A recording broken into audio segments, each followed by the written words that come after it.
Hello and welcome to another episode of How Are You Holding Up, a mental health podcast by the depressed for the depressed. I'm Chris. I'm Lindsay.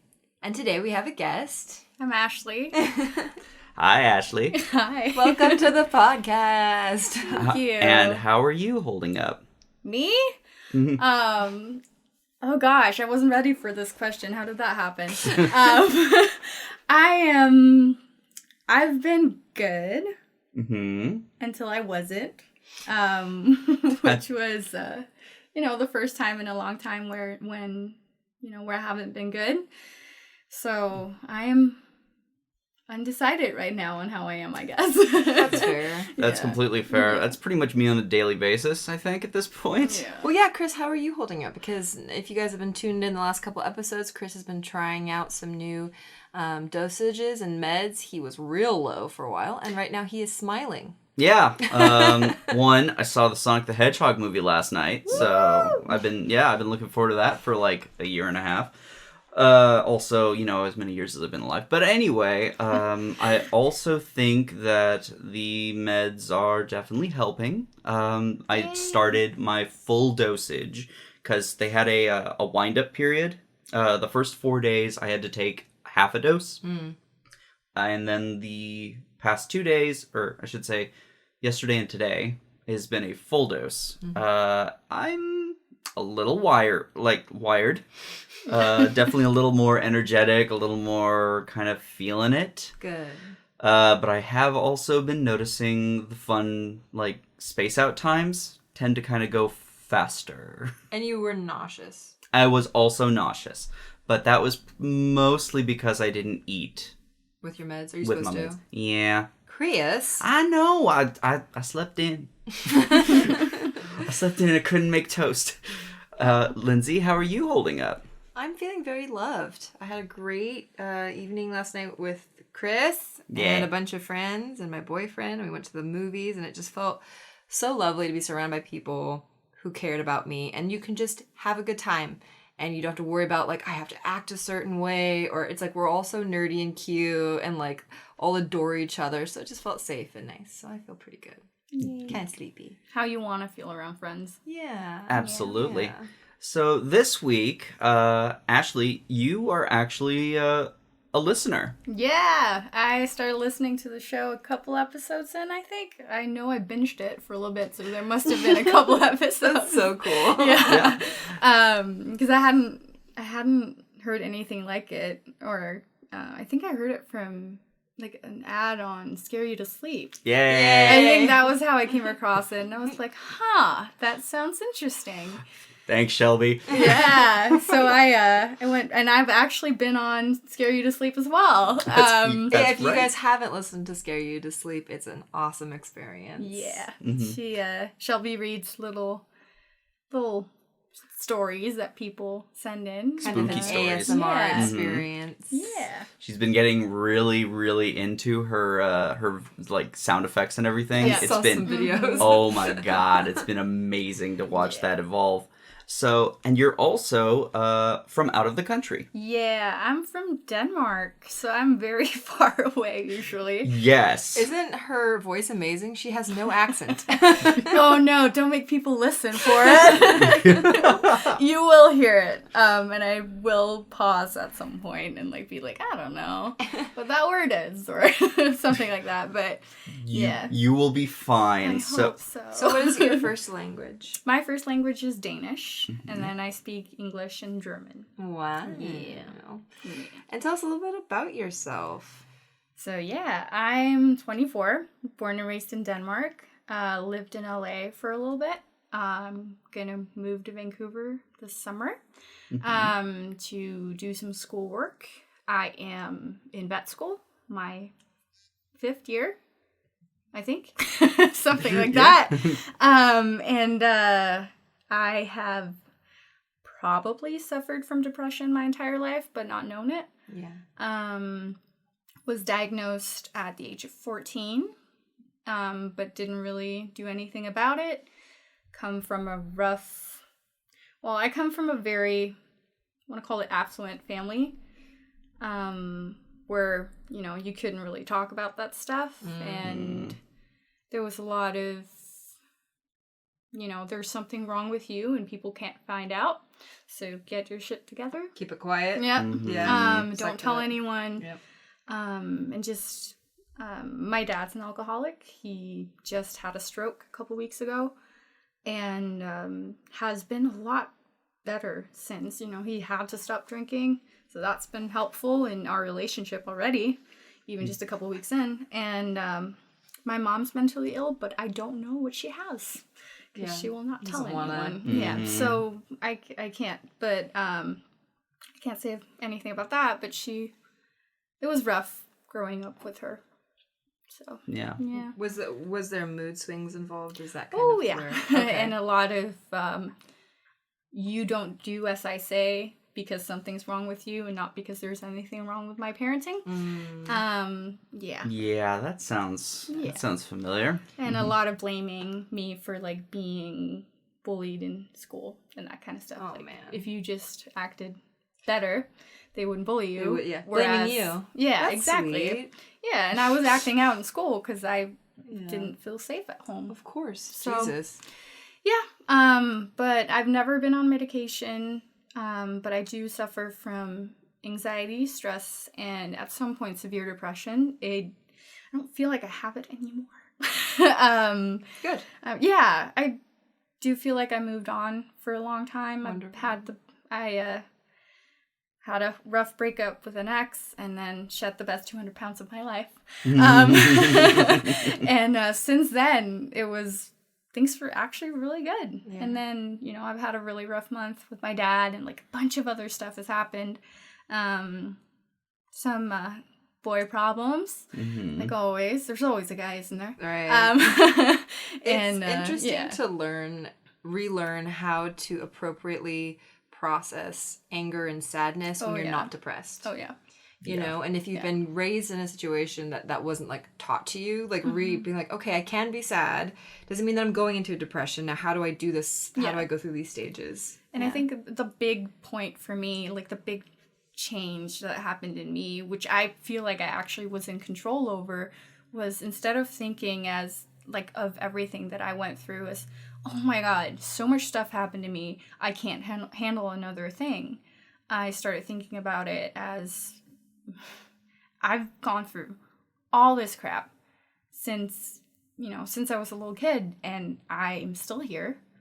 I'm still smiling for some reason. God knows how, but I'm still smiling. I can get through anything because I got through all that. And no matter what it is right now, I've gotten through everything else, and it's unlikely to be as bad as what I've been through. So it's kind of cool because you switched it from almost a victim mentality to this like super badass, I'm a superhero. Yeah, because like so much, bad stuff is going to happen. Yeah. Because like whether, people around you are going to get sick or they're going to die, and that's horrible, and you can't control it. You can't do anything about it in any way, shape, or form.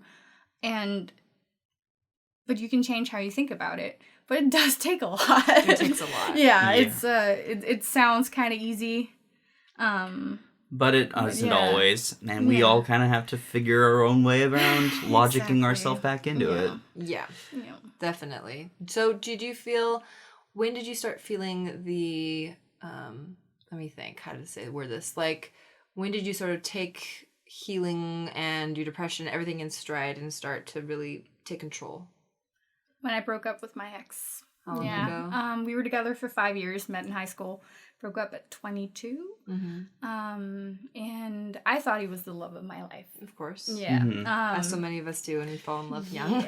Yeah, similar story. Yeah. And then he started university and completely changed. Like, he was not the same person anymore because he was drinking maybe not every single day, but at least 4 times a week. Too much. Yeah, and when he'd meet up with someone and they'd have, 1 drink, he'd have 10. And he would go home and lie to me, and that's when I really crashed and burned. Because, he'd been like my rock, and all of a sudden that person didn't exist anymore. And it ended up with us splitting up, and that was like, sadly, one of the best decisions of my life. And it wasn't even totally mine. But after that, I was just like, I've been sad for my entire life. And I'm so over it. And then I took a trip to Vancouver, met some amazing people who had no reason, like, there was no reason for them to like me or hang out with me except they wanted to. And I, came across the earth knowing no one there and still, made friends. Vancouver is the place to make friends too. Like, everyone's so friendly. And that was a big deal to me. So, like, because when I moved to LA, someone was waiting for me. I wasn't alone in the same way. It was through school, so, like, people were picking me up at the airport. I didn't have to worry about all of that stuff. Whereas going to Vancouver, I didn't know anyone. I didn't even know. So you just went by yourself for, like, an adventure? Yeah, or? Exactly. Wow. And it was best decision I've ever made for myself. And it was, I don't know, like, I planned it like a month ahead. Like, I was so excited to go. It's the most beautiful place I've ever been to. So, like, just so getting out pretty. and realizing that, like, people are gonna like me, and it's not all, like, I'm not, I think when you have depression, sometimes you tell yourself, I'm unlikable, there's something seriously wrong with me, like, I'm just a burden. Yeah. And so then when people are like, oh, well, like, you should come out with us, or, hey, oh my gosh, like, I was thinking about, you're like, oh my god, these people, like me. Yeah. Especially in your formative years when you have such a long-standing relationship, like that in and of itself, it changes who you are. Yeah. Because you've thought for so long that your existence depends on their existence. Oh, yeah. Oh, yeah. And that isn't the case at all. No. Which does lead us to a bit of the topic more at hand, school and depression. Oh, yeah. That was the other thing, because I'm in vet school. I'm going to be a veterinarian soon. Animal people are the best people. Yeah, I try to be. But, yeah, it's... I was prepared for it to be hard. I was not prepared for how hard it was. Yeah. 1 year in, I had a stress-induced ulcer, which I'm still battling. I'm now on medication for that, and it's under control. But, like, I gained 20 pounds. I was like, what's going on here? Because I was just hungry all the time. Which, an ulcer can feel like it's different for some people. But for me, it was like, I'm hungry, and I'm starving. I'm gonna die, but I had breakfast 2 hours ago, so I shouldn't be hungry. But it just I didn't know that same was a thing. burning sensation. Weird. And it would go away if I ate just a little bit, and then it would come back because the acid would kind of just attack the stomach instead, which is great. How did you heal from that? Like, did it just go away by itself? You take. I'm probably butchering this in English, but pantoprazole. Okay. I take 80 milligrams. So usually it's 20 to 40. Is it like an antacid? Or? Yeah, exactly. Yeah. So it's. I've been on that since. You're not supposed to be on it for a long time. At least not. That kind of dose. But they're telling me I'm gonna have to be on it till I'm done with school. So that's great.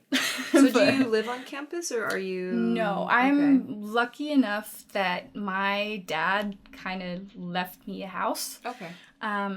Which I live in. I've lived pretty much on my own since I was 12. But my brother moved in. He's a younger brother. He's a year and a half younger. He moved in with me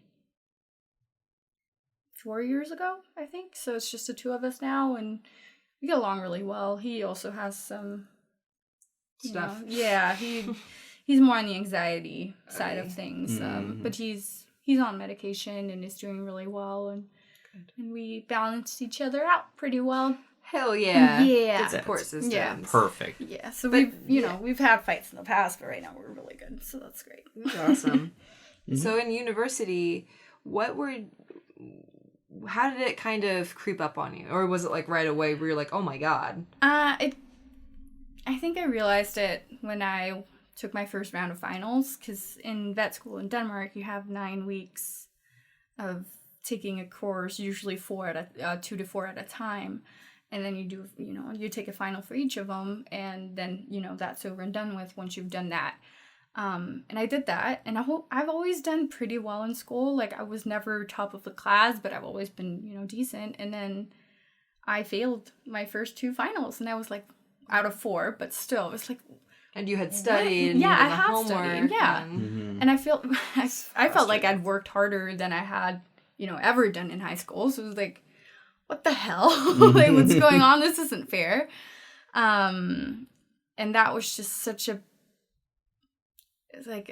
smack blow. in the face. Yeah, it was a huge blow. Or like, I was like, I don't know what am I supposed to do? And then vet school in Denmark, no one really gets through without failing something. But to have it be 2 of my first finals ever was that was a lot. And it's just generally like, especially further into school with, like we would have 8 to noon lectures and then an hour break to eat and get to a different hospital. And then we'd be there from 1 to 5 and then get home. I'm home at like maybe 7. Ooh. And then having to prepare for a final. And like school is just, it's so rough and it's hard to keep your head straight in it. And it's really just doing one day at a time and actually showing up. For me was important because I felt like if nothing else, at least I did that and I listened to the lectures. College was really hard for me. I remember it was hard for me to... It was good when I was living at the dorms because I was just right there and I could walk. But once I moved to I moved to an apartment and like getting out of my house, getting into a car, driving to somewhere new, finding parking. For whatever reason, that was so hard for me. I think I started getting agoraphobia around that time. Yeah. But, like, leaving the house was so stressful and freaky. I'd have to pull over and, like, have a panic attack. Yeah. So I wasn't able to keep showing up. So, and I've since then, like, gone back to school off and on and had different issues come up. And it's so frustrating when you pour so much time and energy into something and then your grades don't reflect how hard you're working. And if you're also dealing with depression and anxiety... Yeah. Like, it's a whole other thing, and you feel like you're underwater and everybody else is, like, well, everyone else is doing fine. Why can't I do it? Yeah. Also, vet school in Denmark is, like, half of the people come in, get in and accepted just through having really good grades. And the other half is, like me. We take a test, and then we do an interview, and then we get let in. Yeah. So, like, all the people who got accepted for really good grades were obviously doing a lot better because they had the studying down. They knew exactly what they were doing. Exactly. And the rest of us were like, Is there kind of like a sink or swim mentality, or are you guys generally supportive of one another? Oh, no. It's very competitive. Okay. Yes, because that's hard. Yeah. In my experience, when I was in culinary school, I went to culinary school when I was about 22 years old.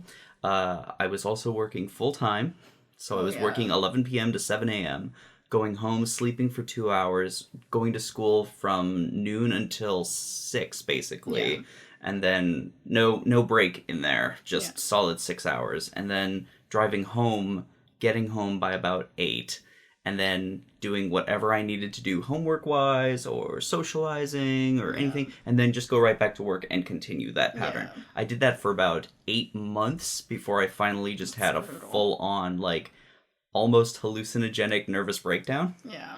Because... Well, you have to get sleep. You have to get sleep. And when you're learning something new like that, your brain needs that sleep to repair. The best part was it was the week of the final, and I got sick. Oh. And it's like, you can't be sick in culinary school. They flat out will just be like, are you sick? You go home right now. These people are trying to cook things. Yeah.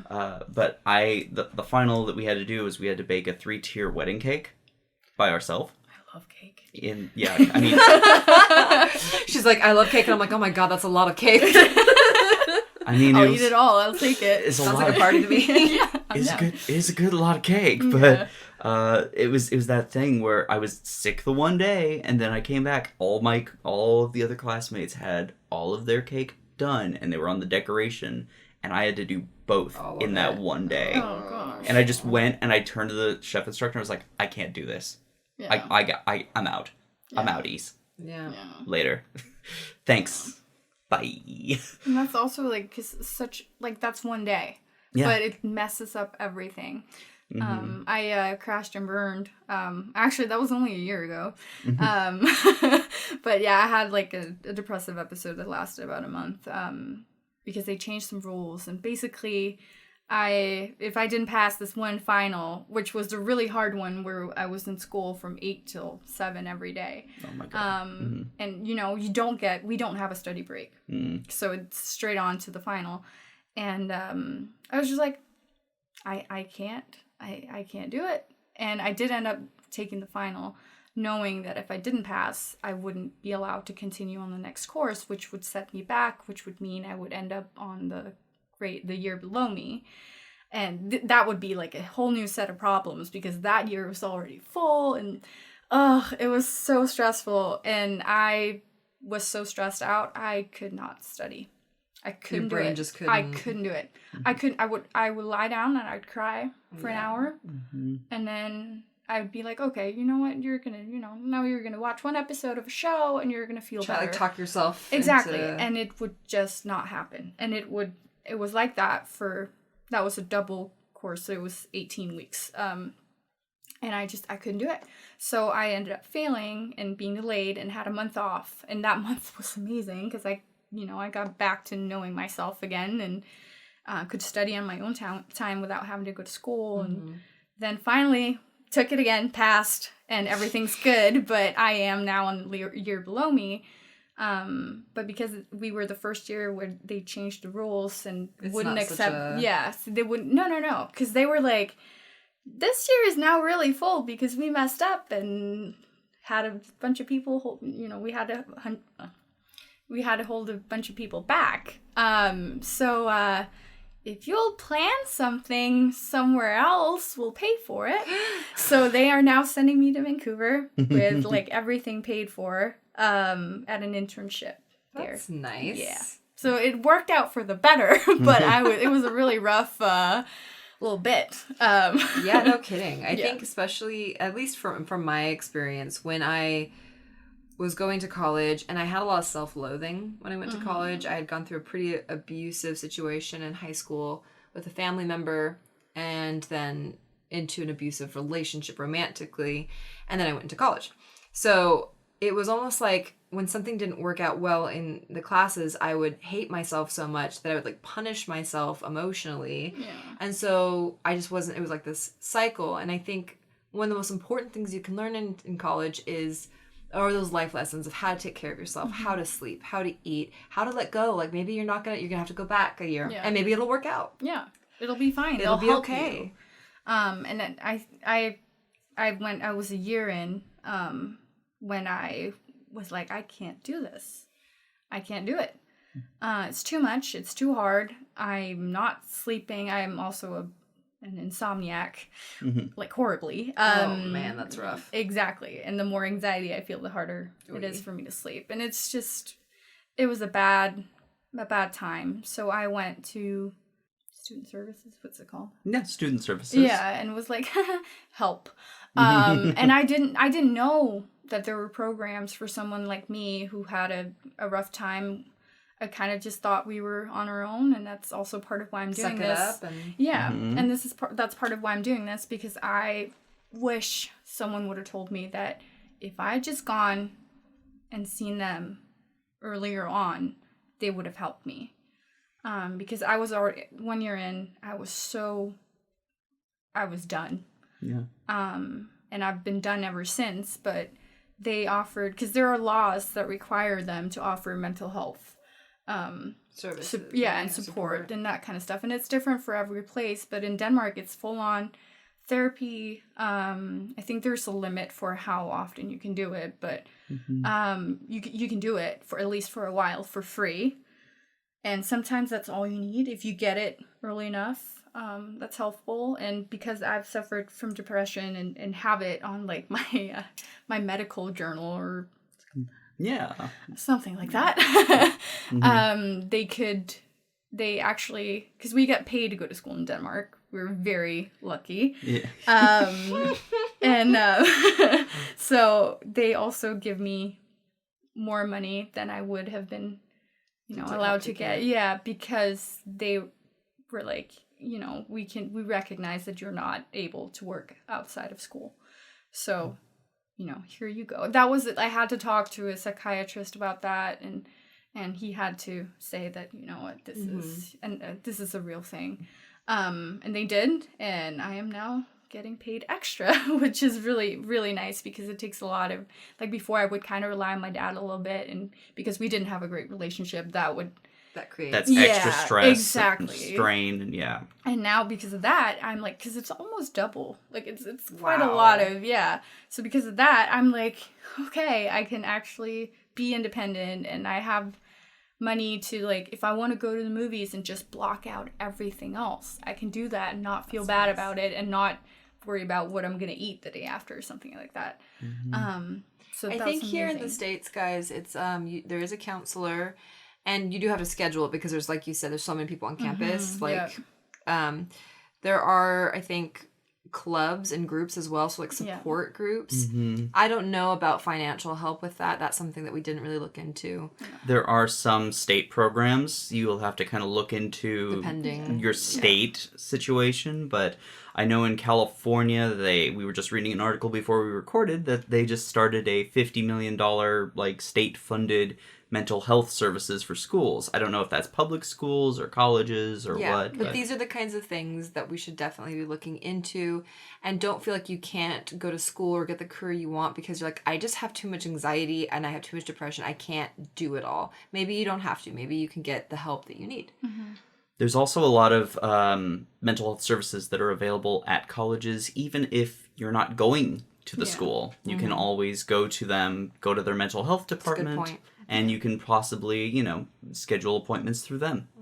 There are many, many options out there, which is thankfully like it's getting better. And don't let it stop you that you're like, okay, I haven't heard about this, because they don't want to talk about it too loudly because it's very expensive to help someone, even if it's just a little bit of counseling or something. That's still going to draw on, a limited amount of money that they have. So go and ask, because they have to tell you if you're asking for it. So go and ask. Please ask. I wish I'd done it sooner. Yeah. No kidding. Yeah. Look into the stuff. Yeah. No. I'm glad that you said that. It's true. Like, it might not be all over flyers or anything, and you might be like, oh, they probably don't. They might. You have no idea. No, I was wanted to ask, so is it talked about more over there in Denmark, or do you feel like here it's different? Like, what's the feeling? I mean, this is LA, and LA is very known for being pretty open. Pretty open about it. And same goes for Vancouver, where I've spent a lot of time. Denmark is a lot more, it's getting better. There is more focus on it, but generally it's not something that we talk about. And I've had people go like, ugh, like when, like not literally, but like pulled back a little bit. Yeah, we're like, I am not comfortable with this, because I came back from Vancouver and was like, wow, maybe I should just talk about this stuff and like everything will be better. And then I told, like, I have amazing friends in Denmark who have been very supportive and just, have made a big difference, and was happy that I told them, and I'm happy I told them. But I've also had people who are like, I can't deal with this, and then just not stop talking to me necessarily, but pull back a little bit. And I don't necessarily blame them for that, because I do get that sometimes it's a lot. But I am also, when I first started talking about it, when I was diagnosed with severe depression a year ago, I talked to someone, to two different friends within a week of that on either side. And both, when I told them that, they were like, oh, but you're like the happiest person I know.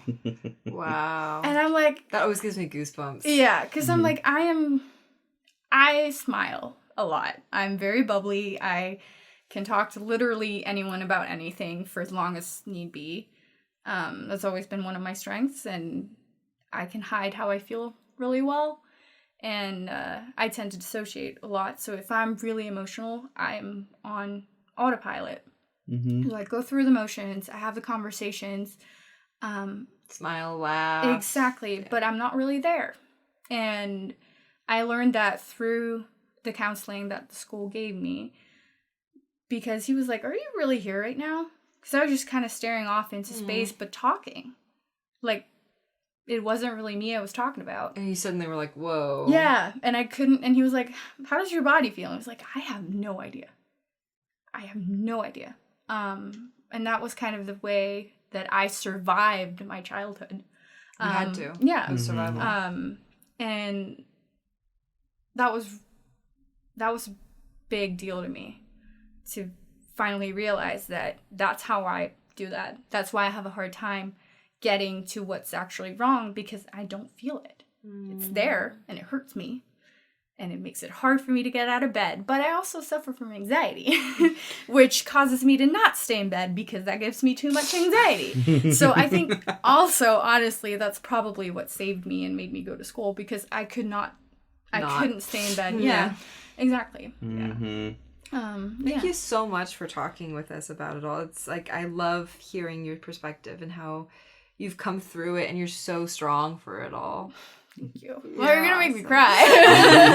Yeah.